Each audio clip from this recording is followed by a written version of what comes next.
அனைவருக்கும் இனிய வணக்கம். நான் உங்கள் Karthik. Welcome to Karthik's prediction YouTube channel. இன்னைக்கு நம்ம பார்க்க போறது இந்த ஒரே ஒரு வார்த்தை போதும் நீங்கள் நினைத்த காரியம் அனைத்தும் மிகப்பெரிய வெற்றியில் முடியும். அது என்ன வார்த்தை, அதை எப்படி பயன்படுத்தணும்னு தெரிஞ்சுக்கிறதுக்கு முன்னாடி நம்ம சேனலை இப்பதான் நீங்க ஃபர்ஸ்ட் டைம் பாக்குறீங்கன்னா மறக்காம சப்ஸ்கிரைப் பண்ணிக்கோங்க. பக்கத்துல இருக்க பெல் ஐகானையும் பிரஸ் பண்ணிக்கோங்க. அப்பதான் அப்லோட் பண்ற எல்லா பயனுள்ள தகவல்களும் உடனடியா உங்களுக்கு நோட்டிபிகேஷன்ல வரும். நம்ம யூடியூப் சேனல்ல நினைத்த காரியம் வெற்றி பெறுவதற்காக நிறைய தாந்திரிக முறைகள், மந்திர ஜபங்கள், ரகசிய வழிபாட்டு முறைகள், லா ஆஃப் அட்ராக்ஷன் மெத்தட்ஸ்னு பல பதிவுகளை பார்த்துக்கிட்டு இருக்கோம். அந்த வரிசையில இப்ப நம்ம பார்க்க போறது, நீங்கள் நினைத்த காரியம் என்னவாக இருந்தாலும் சரி, எவ்வளவு பெரியதாக இருந்தாலும் சரி, அது மிகப்பெரிய வெற்றியில் முடிய மிக மிக எளிமையான லா ஆஃப் அட்ராக்ஷன் மெத்தட். இதுல எந்த ஒரு மந்திரங்களோ பூஜைகளோ கிடையாதுங்க.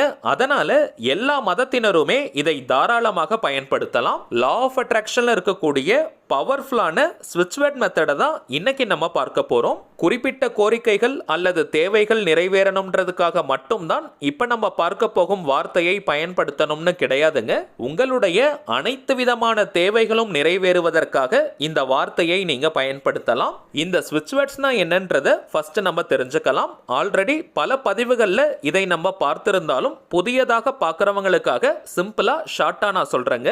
இங்கிலீஷ்ல இருக்கக்கூடிய மந்திர சொற்களுக்கு பெயர் தாங்க ஸ்விட்ச் வேர்ட்ஸ். தமிழ்ல சமஸ்கிருதம்லாம் எப்படி மந்திரங்கள் இருக்கோ அதே போல இங்கிலீஷ்ல இருக்கக்கூடிய சில பவர்ஃபுல்லான வார்த்தைகளை ஸ்விட்ச் வேர்ட்ஸாக ஐடென்டிஃபை பண்ணி வச்சிருக்காங்க. இந்த வார்த்தைகளை சில முறைகள் நம்ம சொல்லிக்கிட்டே இருந்தாலோ அல்லது எழுதினாலோ அந்த வார்த்தைக்குண்டான பலன்கள் நமக்கு கிடைக்கும். இங்கிலீஷ்ல இருக்கக்கூடிய இந்த ஸ்விட்ச் வேர்ட்ஸை இங்கிலீஷ்ல மட்டும் தாங்க பயன்படுத்தணும். வேற எந்த ஒரு லாங்குவேஜ்லயும் நம்ம டிரான்ஸ்லேட் பண்ணி மொழிபெயர்த்து யூஸ் பண்ணக்கூடாது. உச்சரிப்பதற்கு மிகவும் எளிமையான வார்த்தைகளாகத்தாங்க இருக்கும். சுலபமாக நம்முடைய ஆழ்மனதில் பதியக்கூடிய வார்த்தைகள் இவை.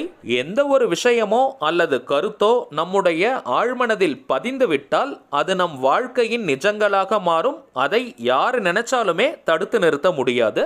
இந்த ஸ்விட்ச் வேர்ட்ஸ் பொறுத்த வரைக்கும் அதற்கு அர்த்தம் தெரிந்து நம்ம பயன்படுத்தினாலும் சரி, அர்த்தம் தெரியாமல் நம்ம பயன்படுத்தினாலும் சரி, அந்த வார்த்தைக்குண்டான முழு பலன்களும் நமக்கு கிடைக்கும். லா ஆஃப் அட்ராக்ஷன்ல பல மெத்தட்ஸ் இருந்தாலும் இந்த ஸ்விட்ச் வேர்ட்ஸ் பார்த்தீங்கன்னா இமீடியட்டா இன்ஸ்டன்ட்டா நமக்கு ரிசல்ட் கொடுக்கக்கூடியது. வீட்டில் இருக்கக்கூடிய எலக்ட்ரிக்கல் ஸ்விட்சஸ் உடைய செயல்பாடுகளை பார்த்தாலே தெரியும். ஸ்விட்சை நம்ம ஆன் பண்ணாலே போதும் மின்சாதன பொருட்களை இமீடியட்டா நம்மால இயங்க வைக்க முடியும். அதே போல ஸ்விட்சஸால அதை உடனடியாக நிறுத்தவும் முடியும். இதே கான்செப்ட் தாங்க இந்த ஸ்விட்ச் வேர்ட்ஸ்லயும் இருக்கு. நமக்கு தேவையான விஷயங்களை இந்த ஸ்விட்ச் வேர்ட்ஸை வைத்து நம்மால் பெறவும் முடியும். நமக்கு தேவையில்லாத விஷயங்களை இந்த வார்த்தைகளை கொண்டு விரட்டி அடிக்கவும் முடியும். வாழ்க்கையின் எல்லா விதமான தேவைகளுக்குமே தனித்தனியா ஸ்விட்ச் வேர்ட்ஸ் இருக்குங்க. இப்ப நம்ம பார்க்க போகும் இந்த வார்த்தையை பயன்படுத்தும் பொழுது வாழ்க்கையில் அனைத்து விஷயங்களிலும் நமக்கு வெற்றி மேல் வெற்றிகள் குவியும். அந்த வார்த்தை என்னன்னு தெரிஞ்சுக்கிறதுக்கு முன்னாடி அதை எப்படி பயன்படுத்தணும்னு தெரிஞ்சுக்கலாம். இந்த ஸ்விட்ச் வேர்டை பொறுத்த வரைக்கும் தினமும் ஒரு 5 நிமிடங்களுக்கு நீங்க சொல்லிக்கிட்டே இருந்தாலே போதும், அல்லது எழுதவும் செய்யலாம். இது ஒரு முழுமையான லா ஆஃப் அட்ராக்ஷன் மெத்தடா இருக்கிறதுனால எந்த விதமான கட்டுப்பாடுகளும் இந்த மெத்தடுக்கு கிடையாதுங்க. நீங்க குளிச்சுட்டு தான் இந்த மெத்தடை ஃபாலோ பண்ணணும்னு கிடையாது. பெண்களாக இருந்தால் தீட்டு நேரமாக இருந்தாலும் இந்த மெத்தடை நீங்க யூஸ் பண்ணலாம். அசைவம் நீங்க சாப்பிட்டிருந்தாலும் இந்த மெத்தடை நீங்க பயன்படுத்தலாம். எந்த நாள் எந்த கிழமை வேணாலும் இந்த டெக்னிக்கை நீங்க ஸ்டார்ட் பண்ணலாம். டைமிங்ஸ் மட்டும் பார்த்தீங்கன்னா எந்த நேரத்தில் நீங்கள் ரொம்பவுமே அமைதியாக ரிலாக்ஸ்டாக இருப்பீங்களோ அந்த நேரத்தில் இந்த வார்த்தையை நீங்கள் பயன்படுத்துங்க. நீங்கள் ரிலாக்ஸ்டாக இருக்கக்கூடிய நேரத்தில் இந்த வார்த்தையை பயன்படுத்தினால் மட்டும்தான் அந்த வார்த்தை இன்னமும் விரைவாக ஆழ்மனதில் பதிந்து நமக்கு பலன்களை கொடுக்கும். நீங்கள் ரொம்ப பிஸியாக பரபரப்பாக இருக்கக்கூடிய நேரத்தில் இந்த மெத்தடை பயன்படுத்தாதீங்க. தினமும் ஒரே நேரத்தில் தான் இந்த மெத்தடை ஃபாலோ பண்ணணும்னு கிடையாதுங்க. எந்த டைமில் நீங்கள் ஃப்ரீயா இருப்பீங்களோ அந்த நேரத்தை நீங்க யூஸ் பண்ணிக்கோங்க. குறைந்தபட்சம் ஒரு மாதத்திற்கு 30 நாளைக்கு இந்த மெத்தடை கண்டினியூஸா நீங்க ஃபாலோ பண்ணுங்க. நடுவில் ஒரு நாள் கூட நீங்க பிரேக் எடுக்காதீங்க. தவிர்க்கவே முடியாத காரணங்கள் இருந்தால் ஒரு நாள் அல்லது 2 நாள் நீங்க இடைவெளி எடுத்துக்கலாம். மற்றபடி லாங் பிரேக் எதுவுமே எடுக்காதீங்க. இன்கேஸ் அப்படி ஏதாவது பெரிய பிரேக் வந்துருச்சுன்னா திரும்பவும் நீங்க ஃபர்ஸ்ட்ல இருந்து ஸ்டார்ட் பண்ணுங்க. ஒரு மாதத்திற்கு கண்டினியூஸா நீங்க ஃபாலோ பண்ணணும். அப்பதாங்க நமக்கு ரிசல்ட் தெரியும். ஒரு நாளைக்கு குறைந்தபட்சம் 5 நிமிடம் நிமிடங்கள் முதல் அதிகபட்சம் 10 நிமிடங்கள் வரை நீங்க சொல்லலாம். வாய்விட்டும் இந்த வார்த்தையை நீங்க சொல்லலாம் அல்லது மனதுக்குள்ளேயும் சொல்லிக்கலாம். முடிந்தவரை தனிமையான ஒரு இடம் அல்லது கொஞ்ச நேரத்திற்கு உங்களை யாரும் தொந்தரவு செய்யாத இடமாக பார்த்து இந்த வார்த்தையை நீங்க பயன்படுத்துங்க. இத்தனை முறை சொல்லணும்ன்ற எண்ணிக்கை கவுண்டிங் முக்கியம் கிடையாதுங்க. 5 முதல் 10 நிமிடங்கள் வரை நீங்க சொல்லுங்க. நிறைய முறை சொல்லணும்னு நினைச்சிட்டு ரொம்ப வேகமா சொல்லாதீங்க. குவான்டிட்டியை காட்டிலும் குவாலிட்டி தாங்க முக்கியம். 5 நிமிடங்களில் நீங்க ஒரு 10 முறை சொன்னால் கூட போதும். ஆனால் முழு கவனத்துடன், நம்பிக்கையுடன், உற்சாகமான மனநிலையோட இந்த வார்த்தையை நீங்க சொல்லணும். அதுதாங்க முக்கியம். ஒரு தியானத்திலிருந்து சொல்வதை போல மன ஒருநிலைப்பாட்டோட உற்சாகமா, சந்தோஷமா, கவனத்துடன் நீங்க சொல்லுங்க. சரி, வாங்க நாம் சொல்ல வேண்டிய அந்த பவர்ஃபுல்லான மந்திர வார்த்தை என்னன்றதை பார்க்கலாம். நம்ம டிஸ்பிளேல கூட தெரியுது பாருங்க. Amazing victory, amazing victory, amazing victory. அவ்வளவுதாங்க. மிகவும் எளிமையான வெற்றிகளை குவிக்கக்கூடிய வார்த்தை இது. அமேசிங் மற்றும் விக்டரின்றது 2 வார்த்தைகள் ஆச்சேன்னு நீங்க நினைக்க வேண்டாம். அதை ஒரே வார்த்தையாக நினைச்சு நீங்க சொல்லுங்க. இந்த வார்த்தையை நீங்க முழு கவனத்துடன் போல்டா நீங்க சொல்லி பாருங்க. ஒரு நல்ல வைப்ரேஷன் உங்களுக்கு தெரியும். எந்த ஒரு குறிப்பிட்ட கோரிக்கை அல்லது தேவையை மனசுல நினைச்சுக்கிட்டு இந்த வார்த்தையை நீங்க சொல்ல வேண்டாம். தினமும் 5 முதல் 10 நிமிடங்களுக்கு இந்த வார்த்தையை நீங்க சொல்லிக்கிட்டு வாங்க. உங்களுடைய அனைத்து முயற்சிகளும் பிரம்மாண்டமான வெற்றிகளை பெறும். சோ தனித்தனியா நீங்க கோரிக்கைகளை நினைச்சுக்கிட்டு இந்த வார்த்தையை பயன்படுத்தணும்ன்ற அவசியமே கிடையாதுங்க.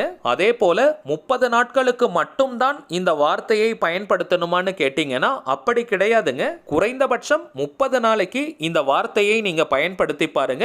மிகப்பெரிய வெற்றிகள் உங்களுக்கு தெரியும். அதற்கு பிறகு நீங்களே கண்டினியூ பண்ணிடுவீங்க. வாழ்க்கை முழுவதுமே நமக்கு வெற்றிகள் கிடைக்கணும். அதனால லைஃப் லாங் இந்த மெத்தடை நீங்க யூஸ் பண்ணலாம். நெக்ஸ்ட், இந்த வார்த்தையை எழுத போறவங்க நீங்க ஃப்ரெஷ்ஷா ஒரு நோட் புக் வாங்கிக்கோங்க. அல்லது ஆல்ரெடி லா ஆஃப் அட்ராக்ஷன் மெத்தடுக்கு ஏதாவது நோட் புக் பயன்படுத்துறீங்கன்னா அதையே கூட நீங்க யூஸ் பண்ணிக்கலாம். வீட்டிலேயே நீங்க பயன்படுத்தாத டைரி அல்லது நோட் புக் வச்சிருந்தீங்கன்னா அதை கூட பயன்படுத்திக்கோங்க. ஆனால் பேப்பர்ஸ் மட்டும் நீங்க யூஸ் பண்ணாதீங்க. 30 நாளைக்கு நம்ம தொடர்ந்து எழுத போறதுனால நோட் புக்காக இருந்தால் அது பெட்டரா இருக்கும். பேப்பர்ல நீங்க எழுதாதீங்க.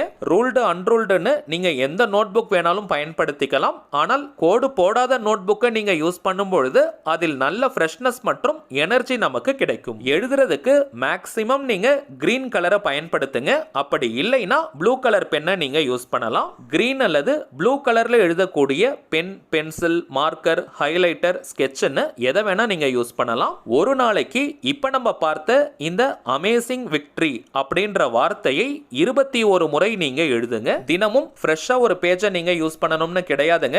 இடம் இருக்கிற வரைக்கும் அதிலேயே நீங்க எழுதுங்க. அதே போல ஃப்ரண்ட் அண்ட் பேக் எல்லாம் நீங்க யூஸ் பண்ணிக்கலாம். தினமும் 21 முறை எழுதணும். அதுதாங்க முக்கியம். அதை நீங்க எப்படி வேணாலும் எழுதலாம். குறைந்தபட்சம் 30 நாளைக்கு இந்த மெத்தடை நீங்க ஃபாலோ பண்ணணும். நீங்க எழுதினாலும் சரி அல்லது சொன்னாலும் சரி, ரிலாக்ஸ்டா இருக்கக்கூடிய எந்த டைமை வேணாலும் நீங்க யூஸ் பண்ணிக்கலாம். நீங்க எழுதும் நோட் புக் ஃபுல் ஆயிடுச்சுன்னா இன்னொரு நோட் புக்கை வாங்கி எழுதுங்க. பழைய நோட் புக்கை நீங்களே வச்சுக்கலாம். வீட்டில் அதை வைக்கிறதுக்கு இடம் இல்லை, வேணாம்னு நீங்க நினைச்சீங்கன்னா அதை நீங்க எரிக்கலாம். 5 நிமிடம் இந்த வார்த்தையை சொல்லிட்டு 21 முறை இந்த வார்த்தையை எழுதவும் செய்யலாமான்னு கேட்டீங்கன்னா தாராளமாக நீங்க செய்யலாம். ஆனால் எப்பவுமே எந்த ஒரு லா ஆஃப் அட்ராக்ஷன் மெத்தடாக இருந்தாலும் அதற்கு அதிக நேரம் நீங்க டைம் ஸ்பெண்ட் பண்ணாதீங்க. கொஞ்ச நேரம் நீங்க பயன்படுத்தினாலே போதும். அதுவே மகத்தான வெற்றிகளை நமக்கு கொடுக்கும். சோ இப்போ நம்ம பார்த்த மெத்தட ஒரு லைன் கூட மிஸ் பண்ணாம கரெக்டா நீங்க ஃபாலோ பண்ணுங்க. வாழ்க்கையில் மிகப்பெரிய வெற்றிகள் சுலபமாக நமக்கு கிடைக்கும். சரிங்க, அவ்வளவுதான் இந்த பதிவு. நிச்சயமா உங்களுக்கு பயனுள்ளதா இருந்திருக்கும்னு நினைக்கிறேன். மேலும் இந்த வீடியோ உங்களுக்கு பிடிச்சிருந்தா மறக்காம லைக் பண்ணுங்க. நம்ம சேனலையும் சப்ஸ்கிரைப் பண்ணிக்கோங்க. தேவைப்பட்டுச்சுன்னா உங்க ஃப்ரெண்ட்ஸ் அண்ட் ஃபேமிலிக்கும் இந்த வீடியோவை ஷேர் பண்ணுங்க. அடுத்ததா இன்னொரு முக்கியமான தலைப்போட நான் உங்களை சந்திக்கிறேன். என்றும் அன்புடன் கார்த்திக். நன்றி.